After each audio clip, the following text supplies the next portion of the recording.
Bíblia, Apocalipse capítulo 3. Hoje nós vamos fazer o capítulo 3, verso a verso. Enquanto vocês encontram aí, abrem a Bíblia e encontram, deixa eu fazer aqui um breve resumo. Quem não esqueceu, não trouxe Bíblia essa noite, basta erguer a mão.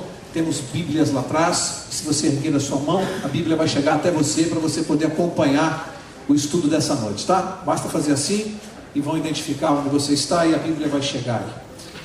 Um minuto para um breve resumo do que nós estudamos, para quem eventualmente perdeu os dois primeiros estudos. Começamos a estudar no capítulo 2 as cartas às 7 igrejas do Apocalipse.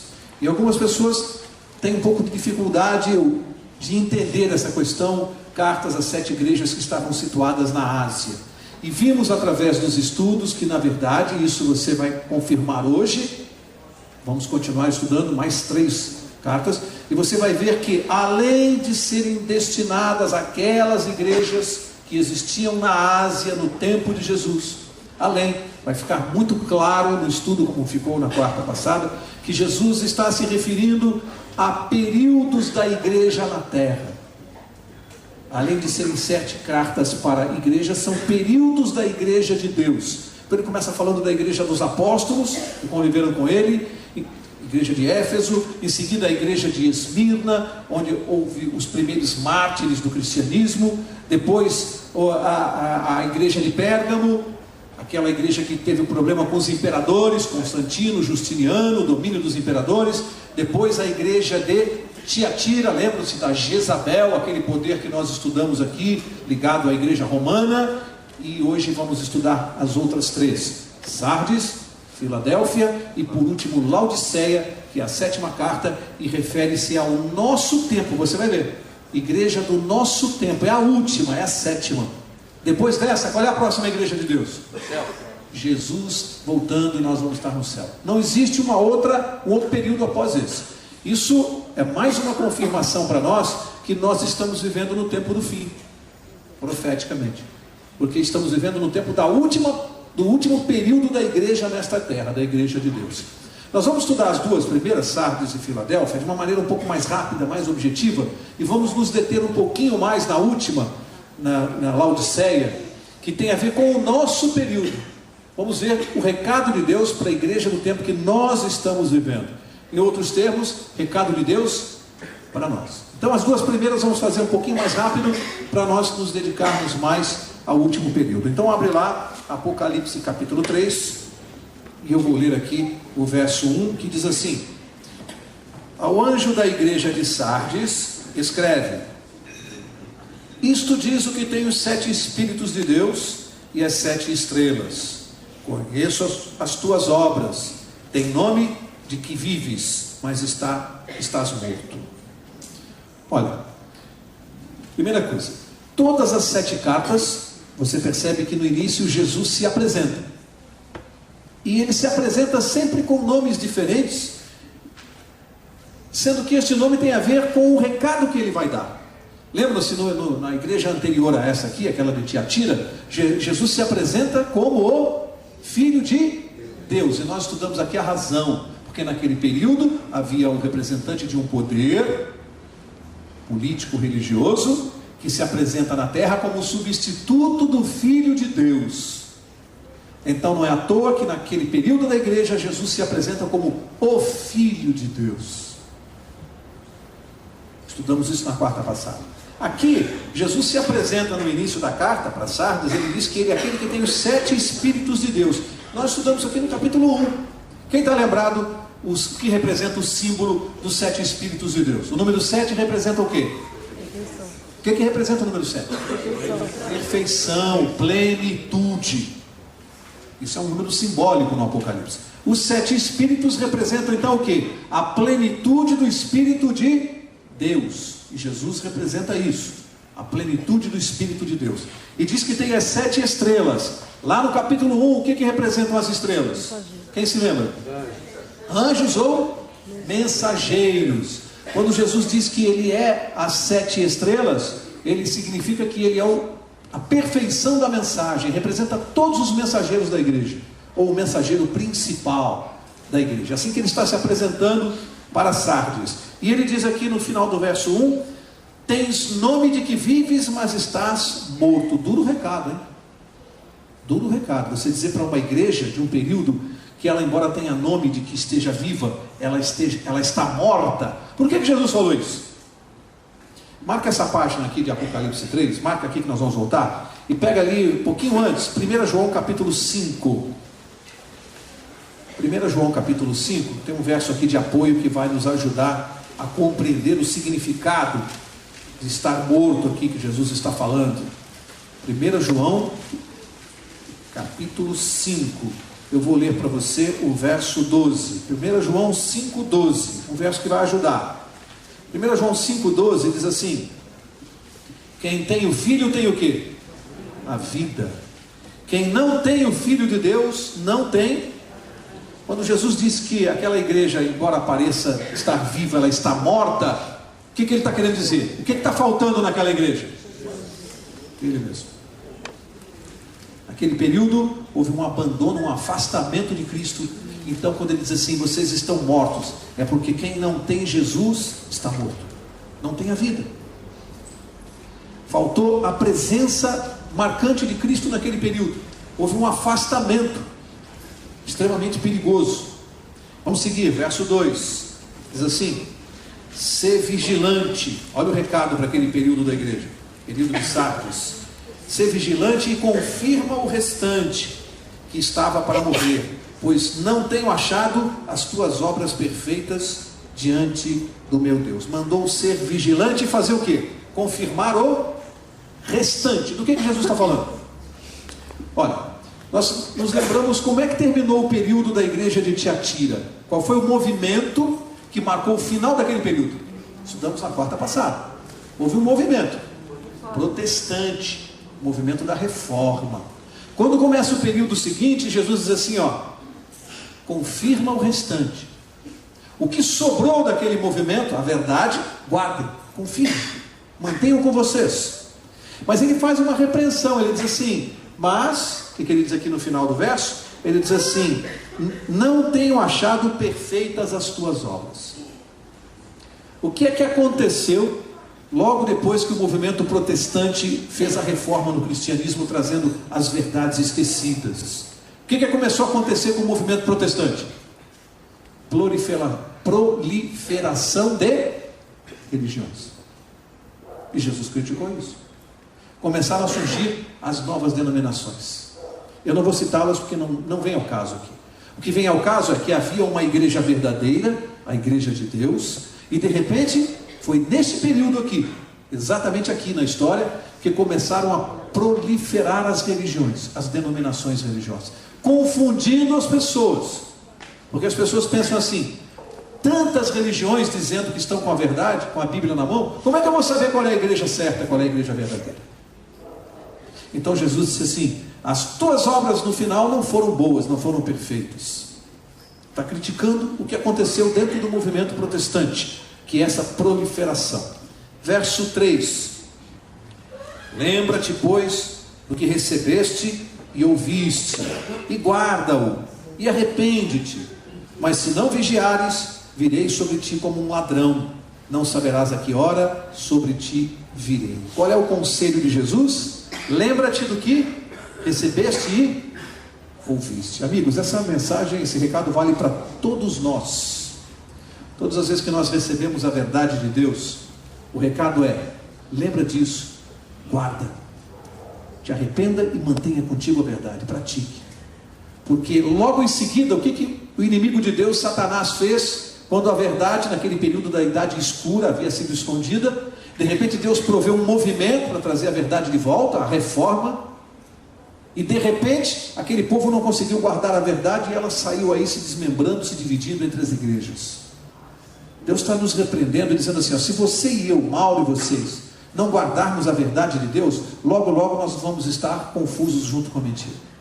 Porque Satanás é mestre em fazer esse trabalho.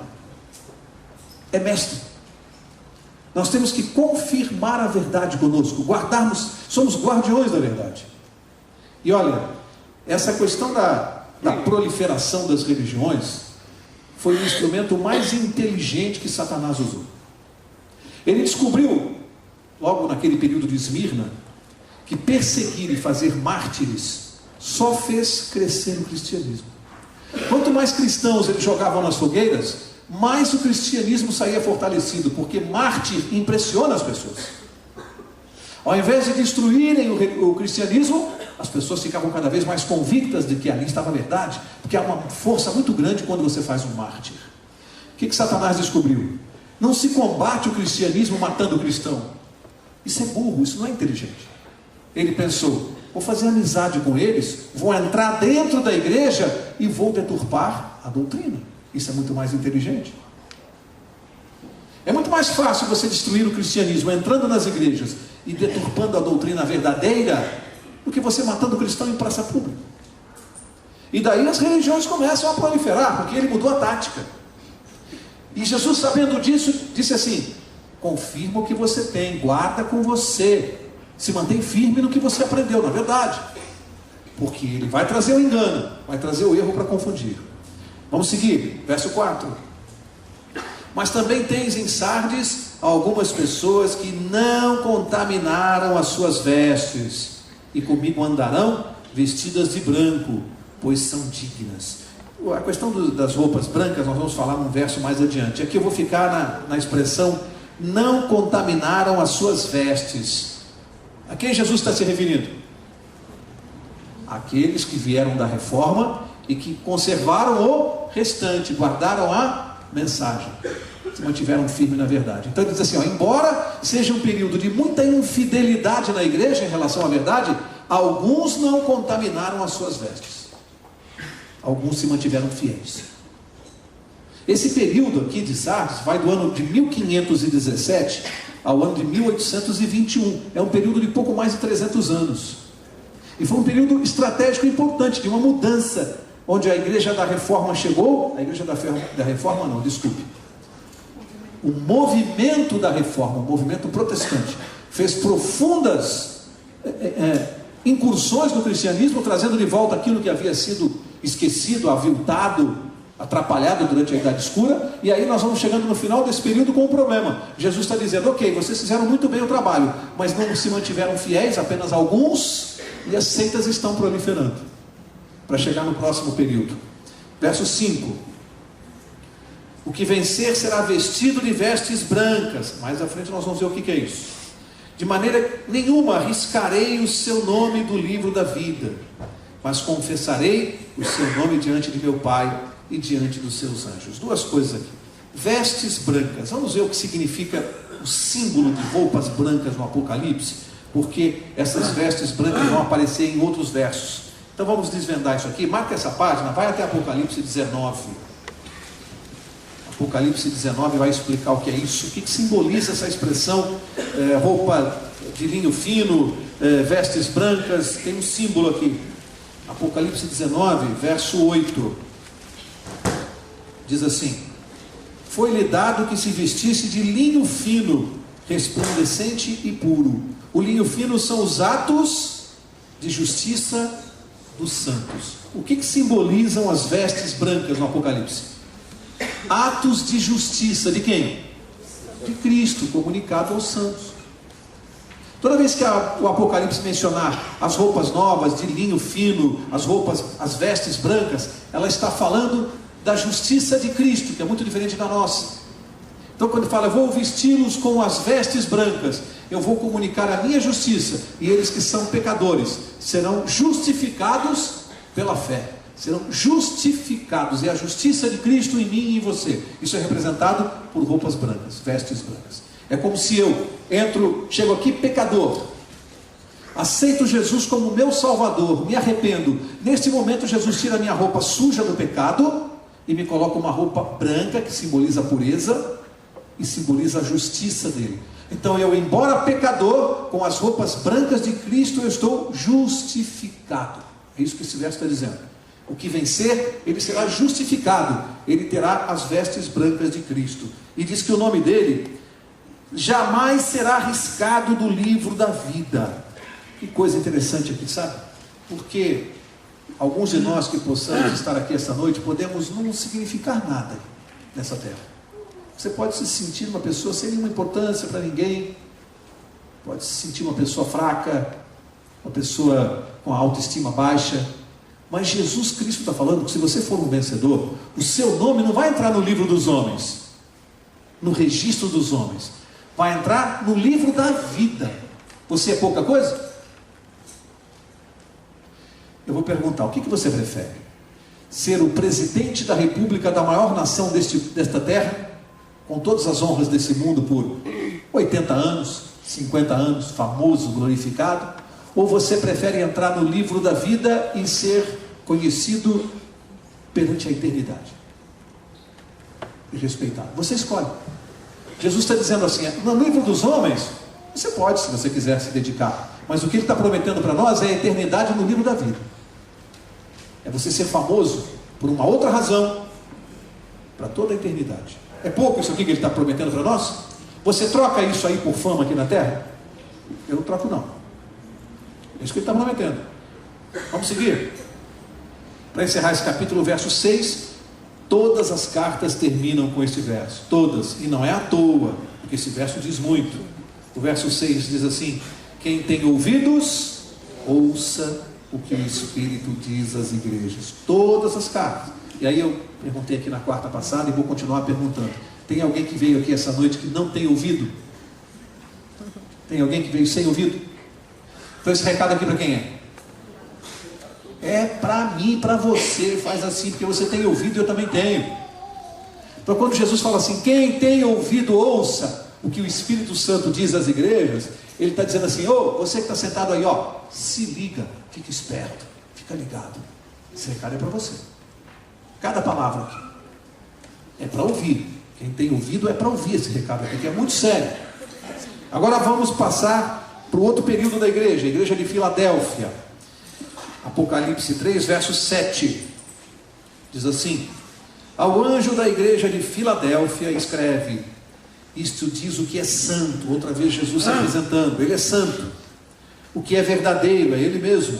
O que tem a chave de Davi, o que abre e ninguém fecha, e fecha e ninguém abre. Interessante essa expressão aqui. Primeiro, o período da igreja de Filadélfia vai de 1821 a 1844. Período mais curto da igreja. Dos 7 períodos, esse é o mais curto. 1821 a 1844. Em 1844 começa o último período, que é o nosso, e que vem até nós, e vai até a volta de Jesus. Nesse período pequeno, Jesus se apresenta dessa maneira e diz que ele tem a chave de Davi. Ele menciona Davi porque Deus, o próprio Cristo, é que deu autoridade a Davi para ser rei de Israel. A autoridade de Davi era um símbolo da própria autoridade de Cristo. Não é à toa que ele aqui na terra foi chamado o filho de Davi. Lembra-se quando dizia Jesus, filho de Davi? Porque Davi tinha um reinado, um poder, uma autoridade que era símbolo de Cristo. Aqui ele diz que ele tem a chave de Davi. O que a chave representa? Autoridade, poder. E está explicado, porque ele diz, ele é o único que pode. O que ele diz aqui? Vamos ler. O que abre e ninguém fecha, e fecha e ninguém abre. Tem toda a autoridade. Pergunto, que porta é essa que Jesus abre e ninguém fecha, e fecha e ninguém consegue abrir? Que porta é essa? Da graça, da salvação. A porta da salvação e da graça, só Jesus pode abrir e fechar. Ninguém mais pode fechar. Esse verso quer dizer muito, porque ele diz que abre e ninguém fecha. Sabe o que significa? Significa que quando eu e você dizemos assim, mata aquela pessoa, pena de morte para ele, para o bandido, eu estou tentando fechar a porta da graça para a salvação dele. Porque se eu matar, como é que fica a salvação dele? Ele perdeu a oportunidade de se arrepender. Eu estou retirando dele a oportunidade de se arrepender. Eu estou tentando fechar uma porta que só Jesus pode fechar. O cristão não pode aceitar pena de morte a pretexto nenhum, porque a porta da salvação só Jesus pode fechar. E ai daquele que retirar de alguém a possibilidade de salvação. Essa é para pensar em casa. Ai daquele que retirar de alguém a possibilidade de salvação. Jesus é o único que tem autoridade e poder para fazer isso. Verso 8. Conheço as tuas obras. Interessante como Jesus repete muito essa expressão nas cartas, né? Conheço as tuas obras, demonstrando onisciência da nossa vida, nossos pensamentos, de todas as pessoas. Conheço as obras desse período da igreja. Ele diz: diante de ti pus uma porta aberta, que ninguém pode fechar. Sei que tens pouca força, entretanto guardaste a minha palavra e não negaste o meu nome. Aqui estão, nesse pequeno período, aqueles que vieram do período de Sardes e que não contaminaram as suas vestes, que trouxeram a verdade pura. Amigos, prestem atenção numa coisa. Desde o primeiro período, lá de Éfeso, da igreja apostólica, até aqui, com todos os atropelos, as batalhas, as perseguições, as mortes, a Jezabel, o Balaão, os Nicolaitas, com tudo que Satanás fez para conseguir tirar a doutrina genuína de Cristo, a verdade, para que não chegasse até nós. Chegamos nesse período agora, pertinho de nós, e Jesus está dizendo que ainda tem um povo que está trazendo a verdade. Deus nunca deixou a verdade se perder, nunca. Sempre alguém veio com a bandeirinha da verdade. Esse povo atravessou os séculos e a verdade nunca se perdeu. Quem protegeu a verdade? O próprio Cristo Jesus. Portanto, é impossível que alguém chegue hoje e diga assim: Mauro, não é possível. Desde o tempo de Cristo, há 2000 anos atrás até hoje, a verdade já se perdeu pelo caminho, já foi deturpada. Não foi não, porque o próprio Jesus Cristo que está dizendo aqui que a verdade dele está chegando aqui até nós. Já está pertinho, está no período passado. E já vamos chegar no próximo e você vai ver. Se a verdade de Jesus chegou até mim e você. Você vai ver. Ele sempre protegeu.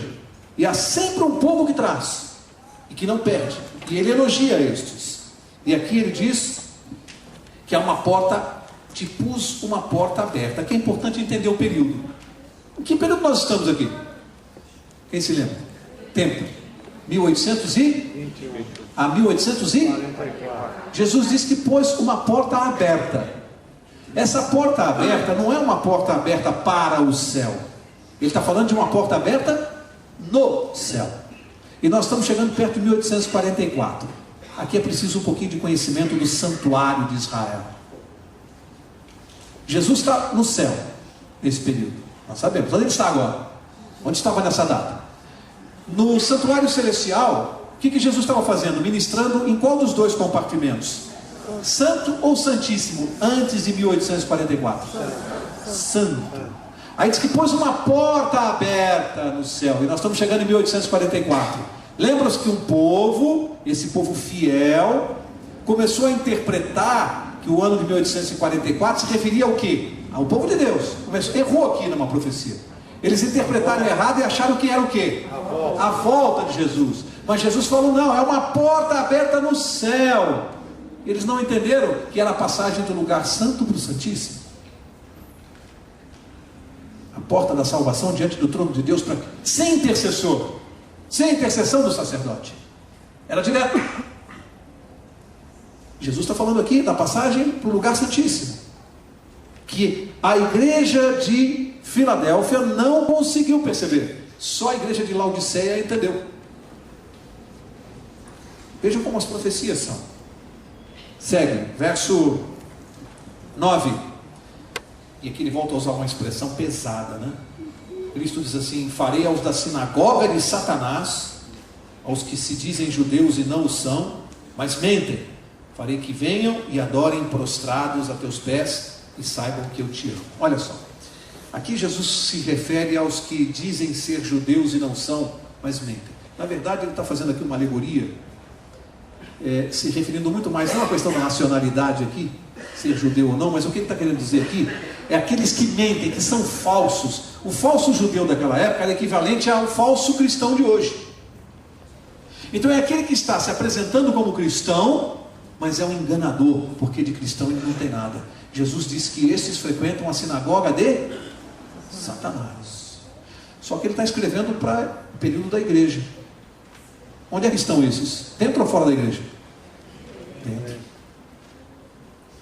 Dentro.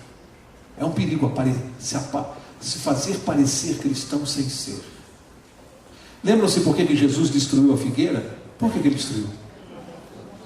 Quem se lembra? Por que Jesus destruiu a figueira? Ela aparentava dar frutos, mas não dava. Alguém podia dizer, mas isso é motivo para Jesus mandar destruir a figueira? Ali havia um recado muito importante para nós. Aquele que aparenta ser e não é, ele é perigoso, ele vai enganar muita gente. Jesus mandou destruir a figueira. É o que ele vai fazer no final dos tempos com o cristão que aparenta ser, mas não é. Aparenta ser, mas não é. Eu sempre digo uma coisa, espero que vocês guardem, porque isso foi muito importante para mim, entender isso. Qual é a religião mais perigosa? Pensem no que eu vou perguntar. Pensem, não responde de improviso.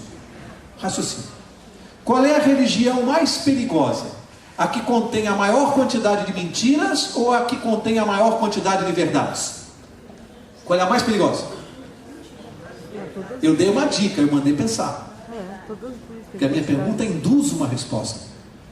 Qual é a religião mais perigosa? A que tem a maior quantidade de mentira ou a que tem a maior quantidade de verdade? A que tem a maior quantidade de verdade. É essa que vai enganar com mais facilidade. Porque a que tem a maior quantidade de mentira vai ser desmascarada mais rapidamente. Se eu fundar uma religião que tenha 90% de verdades da Bíblia e 10% de mentira, eu vou enganar muito mais as pessoas do que uma religião que só tem 10% de verdade.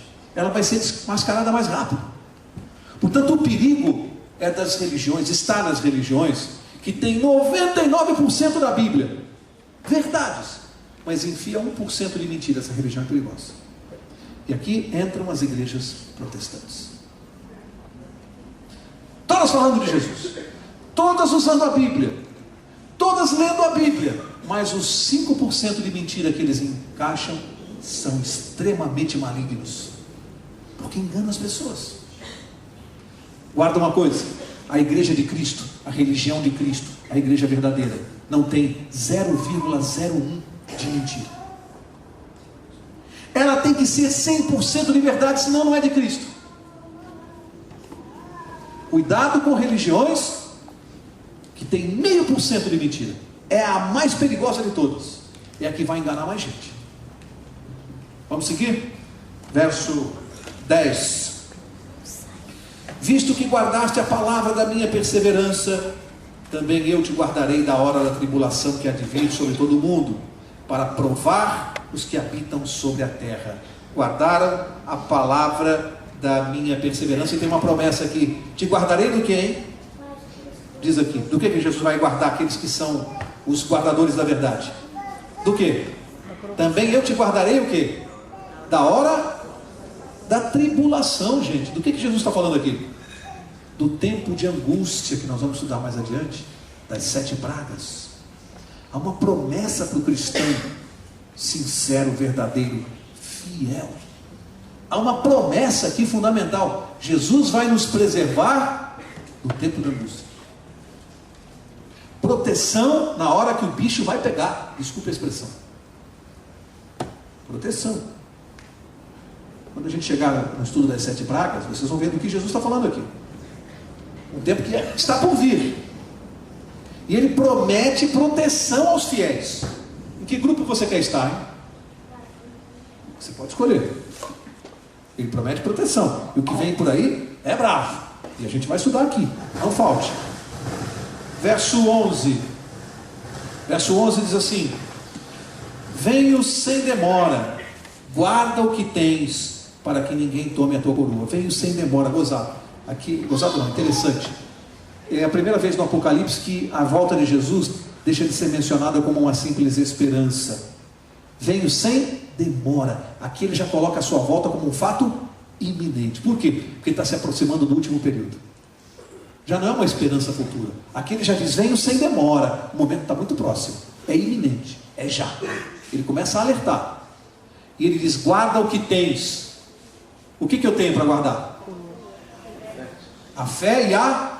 Nós somos guardiões de uma coisa, eu cansei de falar aqui na outra quarta. Nós somos guardiões da verdade. Faz assim, ó, você e eu, nós somos guardiões da verdade. E ele está mandando assim: guarda o que tens. Eu confio em vocês, eu depositei nas mãos de vocês essa responsabilidade. Guarda a tua fé e guarda a verdade. Porque eu venho sem demora. Verso 12: a quem vencer, eu farei coluna no templo do meu Deus, de onde jamais sairá. Olha só que coisa agora, presta atenção, 3 coisas. Ao vencedor: escreverei sobre ele o nome do meu Deus, o nome da cidade do meu Deus, a Nova Jerusalém. E agora? A Nova Jerusalém que desce do céu, da parte do meu Deus, e também o meu novo nome. Quem que disse que vai ter um novo nome aqui? Quem? O meu novo nome? Jesus Cristo. Qual será o novo nome de Jesus? A Bíblia dá uma dica para nós, pelo menos é uma das poucas passagens que ela menciona um outro nome para Jesus, um novo nome. Marca essa página aqui, Apocalipse 3, vem comigo lá no Velho Testamento, o livro de Jeremias, e vamos ver uma dica que a Bíblia nos dá aqui, profeta Jeremias. Jeremias capítulo 23, Jeremias 23, diz no verso 6, vai nos ajudar com esse novo nome. Jeremias 23, 6 diz assim: nos seus dias Judá será salvo, e Israel habitará seguro. Este será o seu nome, com que o nomearão: o Senhor nossa justiça. Qual será o novo nome de Jesus? Nossa justiça. Está aqui na Bíblia. Interessante, porque essas 3 marcas Jesus vai colocar no vencedor: o nome do seu Deus, o nome da Nova Jerusalém e o novo nome dele. E aqui me faz lembrar uma história que eu achei interessante, é uma ilustração. No tempo da guerra, queriam mandar uma garotinha de 4 anos de volta para sua terra na guerra. Queriam salvá-la, tirá-la dali. Os pais moravam lá na sua cidade e a menina estava com parentes, e os parentes, para tirarem a menina da guerra, 4 anos queriam devolvê-la para sua terra, numa viagem de trem, mas havia uma imposição: nenhum dos parentes poderia acompanhá-la, ela teria que viajar sozinha. 4 anos, uma viagem de trem. Os parentes, para salvar a menina e por amor a ela, tiveram uma ideia. Resolveram colocar uma placa na menina, na frente o nome dela e nas costas o endereço dela, o nome da cidade. E tiveram uma ideia: colocaram a menina no trem, no bagageiro, junto com as malas, etiquetada junto com as malas. E ali a menina viajou sozinha, atravessou a fronteira em segurança e chegou na sua terra, quando estava lá no ponto final do trem, na estação. A mãe aflita esperando, e como a menina estava junto com as bagagens, com o nome tudo certinho, a mãe na hora já pegou a filha, abraçou, choraram, a menina viajou direitinho junto com as bagagens. Sabe, muitos de nós estamos fazendo a mesma viagem. Alguns de nós talvez não estejamos viajando na primeira classe, alguns estejam se sentindo viajando junto com as bagagens desse mundo aqui. Mas está preocupado com o quê? Você está etiquetado, está lá, Nova Jerusalém, tem o nome do seu Deus, e o pai está aflito na estação te esperando. Você está preocupado com o quê? Alguém está se sentindo viajando com as bagagens aqui agora? Está mal a tua vida? Mas para onde você vai? Você pode ter certeza que o pai vai estar na estação te esperando. Você vai chegar lá. Nova Jerusalém, está na tua etiqueta, está na bagagem. Isso, ele está selando a gente, está botando etiqueta com todo amor e carinho, e diz assim: fica tranquilo, confia em mim, você vai chegar. Está próximo, hein? Não pensa que só que é historinha, porque isso está próximo. Verso 13, terminam todas as cartas assim, né? Quem tem ouvidos, o que faz? Ouça o que o Espírito diz às igrejas. Agora vamos começar, para encerrar o estudo aqui, a última parte, igreja de Laodiceia. Esse é o nosso período, vai de 1844 até nós aqui hoje. Nós estamos vivendo esse período aqui. Portanto, amigo, isso que nós vamos estudar aqui agora, Jesus mandou escrever não, ditou, né, para João, para nós, igreja de Laodiceia. É para nós, aqui é direto o recado. Nós estamos vivendo aqui nesse período. Vamos lá, verso 1, diz assim: ao anjo da igreja de Laodiceia escreve: assim diz o Amém, a testemunha fiel e verdadeira, o princípio da criação. Interessante, porque eu já vi, infelizmente, algumas pessoas que deturpam a palavra de Deus tomarem esse verso aqui para dizer que quando Jesus se apresenta como o princípio da criação, alguns aqui sustentam que isso significaria que Jesus também foi criado. Ele não é o Criador, não é Deus, mas seria uma criatura. Só que isso é desconhecer completamente o texto bíblico e o original, que é grego, porque a palavra que vem aqui, princípio da criação de Deus, a palavra é arché, ou arché, não sei qual é a pronúncia correta. E arché ou arché quer dizer primazia no tempo, origem. Portanto, a tradução aqui correta é dizer-se assim: o agente da criação, o autor da criação, o originador da criação. É isso que está dizendo esse verso aqui. Jesus é o agente da criação. Senão haveria uma contradição na Bíblia. João, lá no capítulo 1, mesmo autor de Apocalipse, diz que ele é o verbo. No princípio ele estava com Deus e ele era Deus. Todas as coisas foram feitas por meio dele. Haveria uma contradição. João diz que ele é o Criador, lá no Evangelho, e aqui diz que ele é criatura. Não, isso é desconhecimento bíblico. Que aqui ele é o agente da criação.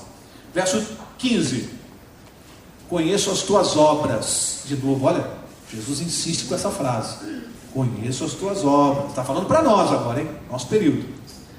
Olha só, gente, presta atenção nisso aqui: que nem és frio nem quente. Quem dera fosses frio ou quente.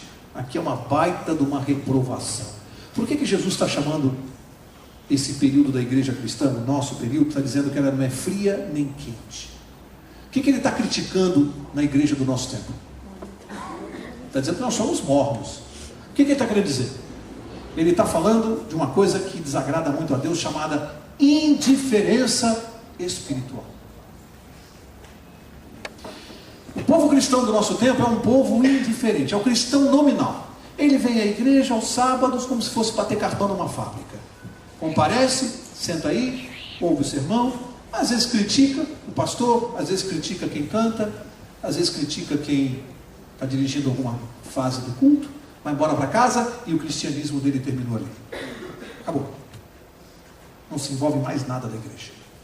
Jesus está dizendo assim, ó: quem dera fosses frio ou quente. Olha, o quente é aquele que está com fervor na fé. Mas ele falou: quem dera que fosses frio. Jesus está dizendo o seguinte para nós, e olha só: é melhor aquele cara que está lá fora, totalmente afastado do cristianismo, fazendo um monte de besteira, do que o morno.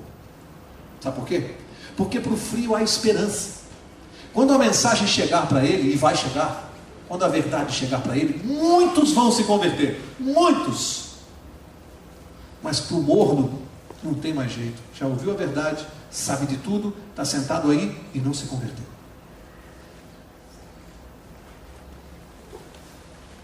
Recado para nós.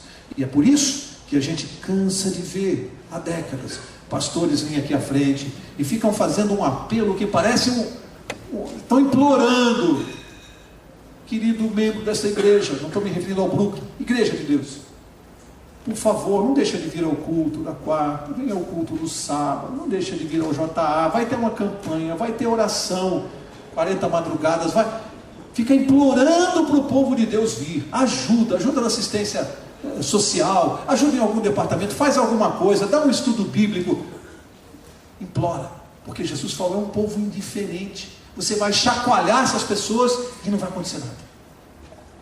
Nós estamos vendo isso aí. Cristãos mornos. O problema não fosse Jesus que tivesse dito, eu não diria o que vem a seguir, mas eu sou obrigado a ler o que ele disse, porque é o recado dele. O problema é o que ele vai dizer. Verso 16, ele diz: assim porque és morno, não és frio nem quente, vomitar-te-ei da minha boca. Amigo, eu tremeria só de pensar que eu possa estar sentado dentro de uma igreja, na igreja de Deus, na verdadeira, conhecendo a verdade, e morno, e Jesus dizendo para mim: eu vou te vomitar da minha boca. Que recado para nós, hein? Isso é para cristão que está morno se sentir chacoalhado na cadeira. Isso é o Espírito Santo mesmo, querendo salvar. Jesus não está falando isso para repreender ninguém no sentido de humilhar, não é isso. O objetivo dele é salvar, é chacoalhar para salvar. Ele está dizendo, ainda tem tempo de você deixar de ser morno. Precisa fazer alguma coisa na sua vida, sair dessa letargia espiritual, dessa mornidão. Ele faz uma crítica dura aqui. Eu vou repetir: a maior possibilidade de um pecador frio se salvar do que de um morno se converter. Há mais salvação para um bandido aí fora que aceite o evangelho do que para um cristão morno na igreja aqui dentro. São palavras de Cristo Jesus. Verso 17, ele diz assim: dizes, rico sou, estou enriquecido e de nada tenho falta, mas não sabes que és um coitado, miserável, pobre, cego e nu. E poucas vezes nas escrituras eu vi Jesus ser tão duro, tão crítico. Você imagina Jesus dizendo isso? Coitado, miserável, pobre, cego e nu. Porque esse cristão está dizendo assim: eu sou rico, eu não preciso de nada. Não é riqueza material não, aqui está falando aqui, é aquele que diz eu conheço a verdade e está menosprezando os que não conhecem. Eu sou rico, eu sei de tudo, eu tenho a verdade, eu não preciso de mais nada, eu estou salvo. Dentro da igreja, Jesus dizendo assim: coitado, miserável, pobre, cego e nu. Gente, isso aqui é muito grave, porque esse recado não é para quem está aí fora, esse recado é para quem está aqui dentro. Jesus não está chamando de miserável, coitado, o cara que está assaltando na rua agora, não. Está chamando isso aqui quem está aqui dentro. E se enquadre, obviamente. O morno, obviamente, porque ele diz que tem quente também. O quente ele está elogiando. O frio, ele está trabalhando por ele. Mas o morno, esse que é miserável, pobre, coitado. O morno. Olha, agora Jesus está apontando aqui. Sabe qual é o problema desse cidadão aqui? Morno. O maior problema dele espiritual é a pretensão. Ele imagina ser o que na realidade não é. Ele imagina um monte de coisas que não é. Em outras palavras, ele desconhece a sua verdadeira situação espiritual. Aí eu comparo com aquele cidadão que está aí fora, né, que a gente chama do mundão, e que diz assim, é uma frase interessante que a gente tem que observar, hein? Quando alguém diz assim: eu sou bom, eu sou uma boa pessoa, eu não faço mal a ninguém. Já ouviu alguém falando assim? Eu já ouvi um monte de vezes. Pessoas que falam assim: eu sou bom, não faço mal para ninguém. Essa pessoa desconhece a sua verdadeira situação espiritual, porque a Bíblia diz que não tem justo nenhum sequer. Paulo disse: eu sou dos pecadores o maior. Apóstolo Paulo.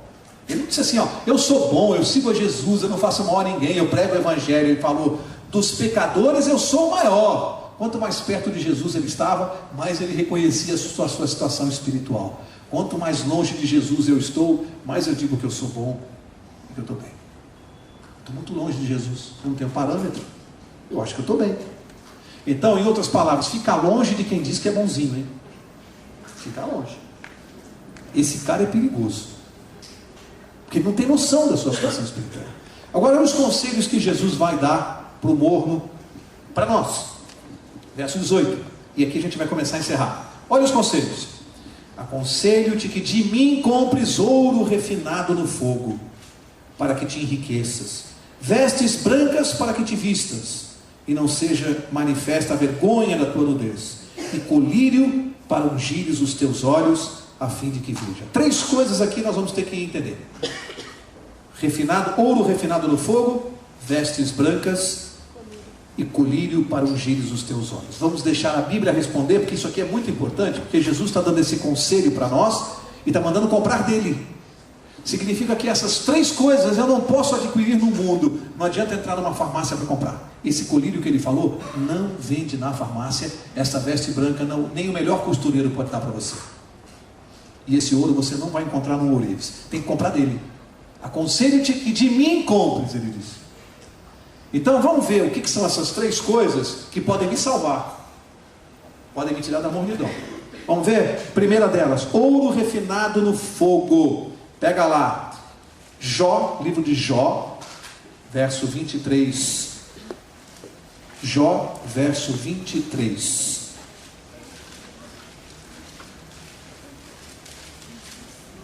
E diz assim, escuta, verso não. Jó 23, verso 10. Jó 23, capítulo 23, verso 10, diz assim: mas ele conhece o meu caminho. Se ele me provasse, eu sairia como o ouro. Por que Jesus falou ouro refinado no fogo e aqui esse verso está falando disso? Alguém sabe como é que se purifica ouro? Você põe numa temperatura de 1000 graus, ele derrete completamente. E aí, o que fica boiando na superfície do ouro? As escórias, a sujeira. Você remove aquela sujeira, a escória do ouro. Quando ele endurece outra vez, ele fica purinho.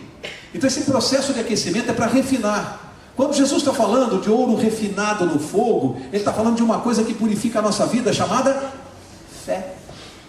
Quer saber? Abre lá agora para concluir essa explicação. Hebreus, um pouquinho antes de Apocalipse, Hebreus capítulo 11. Nós vamos ler, mas muitos vão falar de cor. É um verso muito conhecido. Hebreus 11, 6. Vamos ver o que é o ouro refinado no fogo.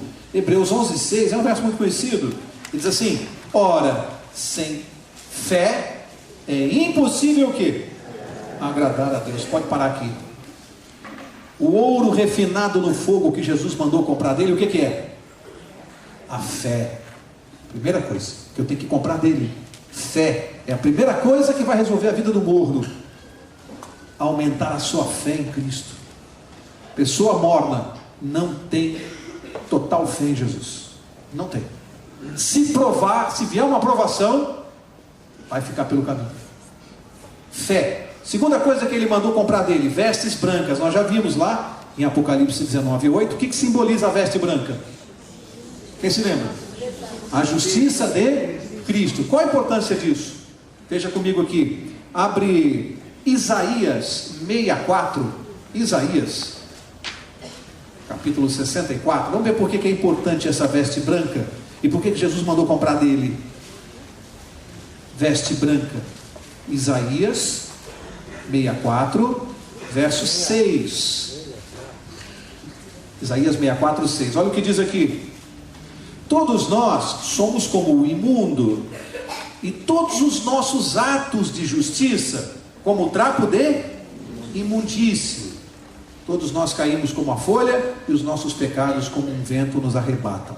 Jesus comparou a nossa justiça própria, aquele que diz eu sou bonzinho, eu não faço mal para ninguém. Ele está vestido de quê? Trapo de imundície. Não é à toa que quando Adão e Eva pecaram, quem se lembra a primeira roupa que eles vestiram? Folha de... O que Deus fez? Mandou tirar e colocou o quê? Pele de cordeiro. A nossa justiça própria para Deus é como trapo de imundícia, é sujeira. Por mais bonzinho que você acha que você seja, para Deus você está vestido de trapo de imundícia. A primeira coisa que Jesus mandou fazer é ter fé. A segunda, troca essa roupa da tua justiça própria. Você acha que você é bom, que você é isso, que você é aquilo, que você vai ganhar o céu por aquilo que você faz? Tira isso e se veste com a minha justiça. Crê em mim e deixa eu te botar a veste branca. Porque a nossa justiça própria para Deus, trapo de imundícia, não serve para nada. É isso que ele está corrigindo. Aqueles que acham que são bonzinhos. O que mais? Agora o colírio para ungires os teus olhos. Atos capítulo 10. Atos 10. Eu vou correr porque já estamos encerrando. Atos 10, verso 38. Vamos ver esse colírio aqui que Jesus está falando.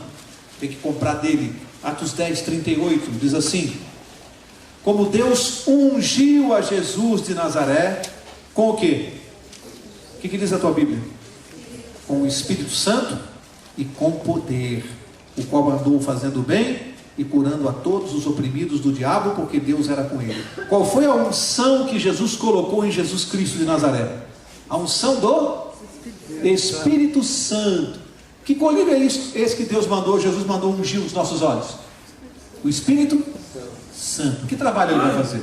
Por que eu preciso desse colírio nos meus olhos? Vamos ver por quê? Abre lá comigo. Efésios 1, 18. Efésios 1:18. Vamos ver por que eu preciso do colírio do Espírito Santo na minha vida, além da fé e das vestes brancas da justiça de Deus. Agora o último componente da receita de Cristo, o colírio. Efésios 1:18 vai fazer uma coisa muito importante na minha vida. E diz assim: oro também para que sejam o quê? Iluminados os olhos do vosso entendimento, para que saibais qual seja a esperança da sua vocação e quais as riquezas da glória da sua herança nos santos. O que o colírio do Espírito Santo faz comigo? Ilumina os olhos do quê? É a minha visão que vai abrir? Do meu significa que sem o colírio do Espírito Santo, você está vivendo no mundo e não consegue entender nada. Você vai ler a Bíblia e não vai entender nada. Porque quem abre o nosso entendimento é o Espírito Santo. Então Deus disse assim, 3 coisas para a nossa salvação: fé nele, justiça de Cristo, vestes brancas, e Espírito Santo, discernimento, para discernir o bem do mal, distinguir o pecado de longe. Quem está com o Espírito Santo sabe o que é certo e o que é errado, chama o pecado pelo nome. Quem está sem o Espírito Santo defende tudo o que está errado, porque acha que aquilo não tem nada de mal, porque não tem o colírio do Espírito Santo. É ele que abre a mente, é ele que dá discernimento. Jesus mandou comprar essas 3 coisas dele, e nós temos que buscar com ele. Gente, vamos encerrar agora. Eu quero agora, rapidinho, vamos ver o verso, falta o verso 19, né? 3 versos faltam. Apocalipse 3, vamos fazer os últimos versos. Verso 19, diz assim: eu repreendo e castigo a todos quantos amo, portanto ser zeloso e arrepende-te. Aqui é importante entender isso aqui, para a gente não fazer confusão. O que é o castigo de Deus? Porque senão alguém vai olhar para Deus e vai achar que Deus é um Deus castigador, e não é isso. Ele diz que repreende e castiga quem? Todos os quantos amam. Portanto, essa repreensão aqui, esse castigo tem que ser muito bem compreendido. Sabe aquela história do pastor que tinha várias ovelhas e uma era desobediente? Então ele ficava cuidando delas e tinha um abismo. Aquela desobediente sempre fugia do rebanho e ia sempre na direção do abismo e fazia o pastor sair correndo para ela não cair. Todo dia a mesma coisa. E ele colocava ela de novo no rebanho e ela saía do rebanho, o rebanho ia para lá e ela vinha para cá na direção do abismo. E o pastor a cada dia sabendo, um dia ela vai cair, ela vai morrer. Por amor a ela, sabe o que ele fez? Quebrou uma das patinhas dela, para que ela se entendesse e se arrependesse. Às vezes Deus precisa, quem sabe no sentido figurado, quebrar uma das nossas pernas. Para quê? Para evitar que a gente caia no abismo. Muitas pessoas já me disseram que não conseguem entender essa repreensão de Deus. Alguns não conseguem ver o amor de Deus num ato desse. Mas tem uma ilustração que eu nunca mais esqueci. Você vai ao médico e você pode demorar para ir num sentido terminal. Aí pode chegar lá e acontece às vezes com a pessoa. O médico vai te examinar e diz assim: você tem uma gangrena na perna. Para te salvar, eu vou ter que amputar a sua perna. Já pensou se alguém dissesse assim: mas que médico carrasco, que absurdo, como ele tem coragem de amputar a perna de uma pessoa? Essa amputação é um ato de amor ou de ódio? Amor. É para que a pessoa viva. Se ele não amputar, a pessoa vai morrer, a doença vai tomar conta do resto do corpo. Amigos, guarde, toda a repreensão de Deus na minha vida e na sua é um ato de amor. Se eu perder uma perna ou um braço, seja lá o que for, é porque Deus quer salvar o resto. Você consegue ver ato de amor no cirurgião que amputa e não consegue ver amor no ato de Deus? Às vezes a gente vê algumas amputações, é o amor de Deus para salvar, para que a doença não tome conta do resto do corpo e não tire a nossa salvação. Consiga olhar para o amor de Deus dessa maneira e você vai entender um pouco melhor. Verso 20 diz assim, esse é um dos versos mais bonitos da Bíblia. Esse aqui valeria um sermão inteiro, só no verso 20, mas como a gente está no fim, só posso falar 2 minutos. Mas o verso 20 é um sermão. Um dia ainda vou preparar um sermão sobre esse verso aqui, eu gosto muito. Jesus dizendo assim: eis que estou à porta e bato. Se alguém ouvir a minha voz e abrir a porta, entrarei em sua casa e com ele cearei e Ele comigo. Tem tanta coisa, mas eu vou ter que passar voando por aqui. Primeira coisa, nesse capítulo 3 de Apocalipse, Jesus falou de duas portas. A primeira, nós vimos lá atrás, uma porta no céu, quando Ele passou do lugar santo para uma porta no céu, que estava como? Aberta ou fechada? Aberta. Agora no final, no verso 20, Ele fala de uma outra porta, não está no céu, está na terra, está aberta ou fechada? Tanto que Ele está batendo. Olha que coisa interessante, a porta do céu, só Ele pode abrir. A porta da terra, só eu posso abrir. A porta do céu, Ele abriu para que eu pudesse me salvar. A porta da terra, eu tenho que abrir para que Ele possa entrar e me dar salvação. Duas portas. A de lá, Ele abriu para nós. A de cá, Ele desce do céu, fica humildemente do lado de fora, no frio, na chuva, e não desiste de bater. Ele não bate só não, porque Ele está batendo, mas Ele diz assim, se alguém ouvir a minha voz, Ele está só batendo? Ele também está gritando. Tem gente que chega na janela, olha pela cortina, vê que é Ele que está ali, antes de abrir a porta, e não abre. E Ele continua. Bate uma, bate duas, bate 10, Ele não desiste, está no frio e na chuva, implorando.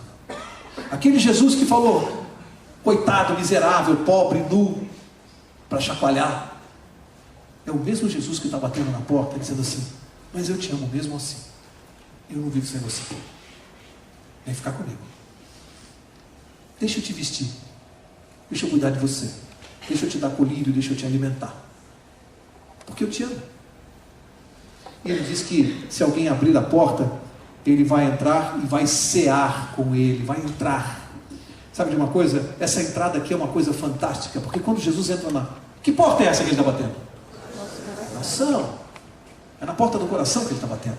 A cada batida, guarda isso, a cada batida, se eu não abro, eu diminuo a minha força para abrir na próxima. Cada batida que eu não abro, diminui a força para abrir na próxima. Paulo diz que a mente vai ficando cauterizada. Cuidado se você está ouvindo o som, porque cada vez você vai ouvir mais baixo.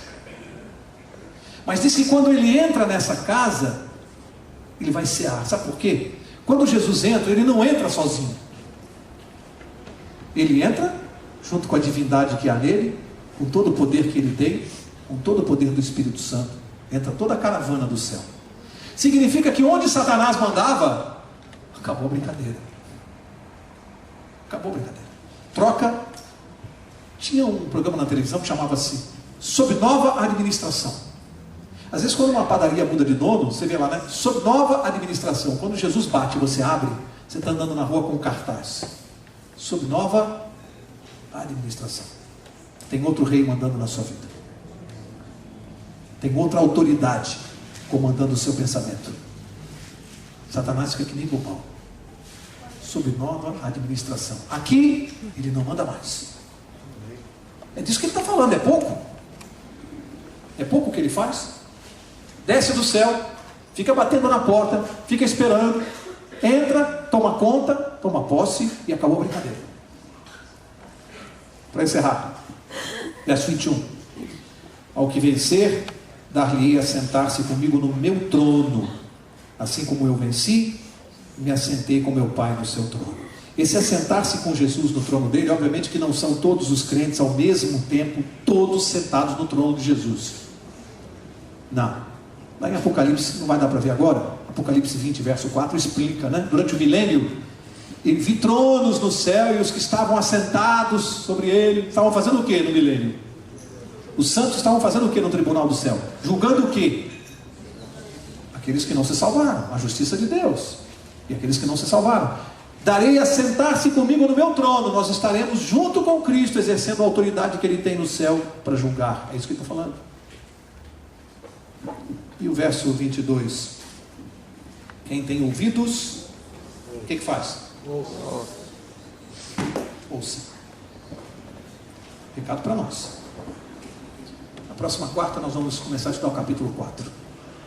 Eu não sei se vocês repararam quantos recados para a minha vida, para a sua vida nessas cartas às igrejas. Quanto puxão de orelha, quanto apelo de Cristo, quanto amor dele. Eu vou pedir ao pastor agora para orar, para encerrar esse estudo bíblico. Quero deixá-los todos convidados para a próxima quarta, mas pastor, na sua oração, nos coloque diante de Deus, faça com que os nossos ouvidos estejam bem abertos, que a gente possa ouvir essa batida de Cristo, e que não haja nesta igreja nenhum morno, que não haja, que o poder do Espírito, se alguém entrou aqui se sentindo assim, que você saiba que há poder no nome de Jesus para resolver problema de mornidão.